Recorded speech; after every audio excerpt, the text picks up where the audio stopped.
खरं तर आम्ही सर्वसामान्य महिला उमेदवार दिलेले आहेत। नगर अध्यक्षपदासाठी सुनीता संतोष खेतमाळीस आहेत आणि खाली 7 नंबर वार्डमध्ये अलका अनबुले आणि दुसरे उमेदवार आहेत आमचे काळेताई।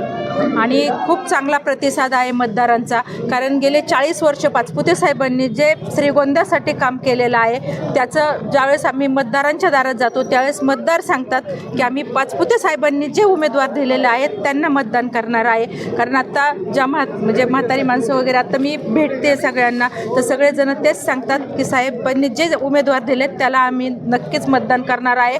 म्हणजे कोण उमेदवार आहे हा न पाहता पाचपुते साहेबांनी दिलेला उमेदवार आहे हे पाहणारे। आमचे उमेदवार हे सगळे म्हणजे चांगल्या चरित्राचे आणि आम्ही जास्तीत जास्त महिलांना प्राधान्य दिलेलं आहे, कारण महिला ह्या चांगला कारभार करू शकतात। आणि सुनीताताईंना गेले 2.5 वर्ष हे नगर अध्यक्षपदाचं अनुभव आहे आणि त्यांच्याच काळामध्ये जी आत्ता श्रीगोंद्यामध्ये पाणी योजना आहे ती सुनीताताईंच्या काळामध्ये आलेली आहे। असे खूप ठळक उदाहरणं आहेत ते सुनीताताईंच्या काळामध्ये आलेले आहेत। त्यांचे पाचपुते साहेबांनी नगर अध्यक्ष केलेले त्यांच्या काळामध्ये सुद्धा झालेले आहेत। आणि आपण पाहतो की मागच्या 5 वर्षामध्ये पहिले 2.5 वर्ष जे नगर अध्यक्ष निवडून दिले होते त्यांची राज्यामध्ये सत्ता होती, पण 2.5 वर्षामध्ये त्यांना अजिबात निधी आणता आला नाही। पाहिजे तर तुम्ही पत्रकार आहेत, तुम्ही पहा 2.5 वर्षामध्ये किती कामं झाली। आणि नंतर 2.5 वर्षानंतर सरकार बदलल्यानंतर पाचपुते साहेबांनी या श्रीगोंद्यासाठी भरघोस असा निधी आणलेला आहे आणि त्या निधीच्या माध्यमातून खूप चांगल्या